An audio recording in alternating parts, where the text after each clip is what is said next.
To much of the world, the United Kingdom exists as a postcard, a landscape of royal grandeur, ancient stone, and iconic red buses crossing the Thames.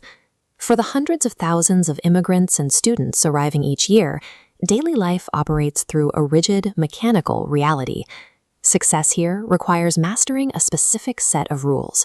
It is an exercise in systemic trade-offs, a series of adjustments to economic and lifestyle realities that are rarely discussed in travel brochures.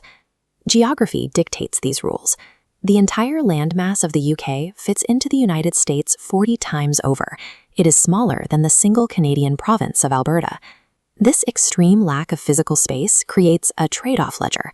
To thrive, a newcomer must learn to exchange personal square footage for highly efficient shared social systems.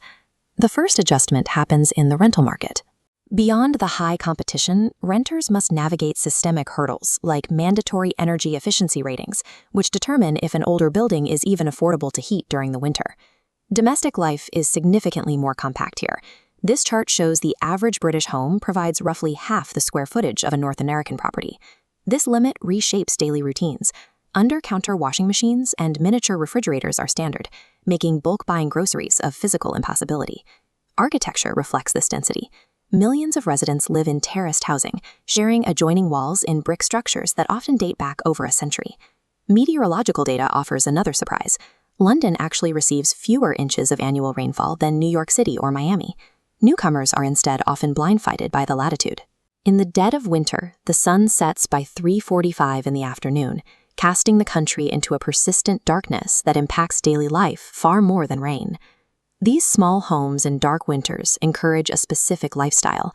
When private space is limited, life naturally pushes outward into shared public infrastructure. Car ownership in a British city is a massive financial burden. Between high fuel taxes, congestion charges, and a total lack of street parking, driving is an impractical choice for most residents. Residents rely instead on a dense, interconnected web of national rail lines, local buses, and underground tubes that reach nearly every corner of the country. This reliance on mass transit is a deeply ingrained historical necessity. These systems have long been required to move millions through ancient, narrow street grids. You trade the autonomy of a personal vehicle for entry into one of the most walkable and interconnected urban systems in the world. The returns on these sacrifices appear in the form of significant systemic benefits, beginning with a statutory 28 days of paid annual leave. This chart compares mandatory time off. While North American workers negotiate for 2 weeks, the legal floor for a British worker is over 5 weeks. This mandate fosters a protected work-life balance. Cultural norms favor a work-to-live mentality, treating personal evenings as a hard boundary. The second major payoff is the National Health Service, or NHS. While the system faces challenges with long wait times for elective care, its core promise is foundational to British life.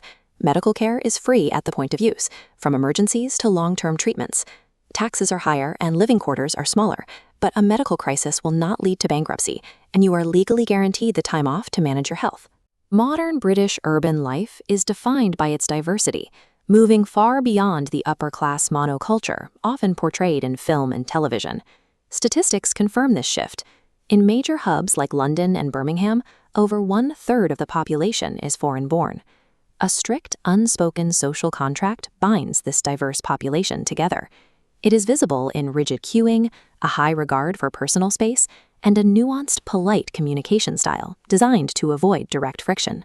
This integration is most evident in the food culture. International communities drive the high street, making curry houses and global street food far more central to daily life than traditional British fare. Daily life in the UK is a highly regulated, deeply integrated global society, functioning within ancient historic borders. When the costs of transit and tight spaces are weighed against the benefits of healthcare and protected personal time, does the math actually work out for a newcomer? Global quality of life rankings suggest it does. The UK consistently scores high because its robust social safety nets and healthcare access effectively offset its physical and economic constraints. Success requires a fundamental shift in measuring wealth. You must value time, connectivity, and social security over square footage and cheap fuel. Those who attempt to maintain a hyper-consumerist, isolated lifestyle will struggle. Those who embrace the shared public infrastructure and social systems often find a much higher quality of life. The hidden blueprint of British life is demanding. But for those willing to trade personal space, for a life lived more fully outside of work, it remains profoundly rewarding.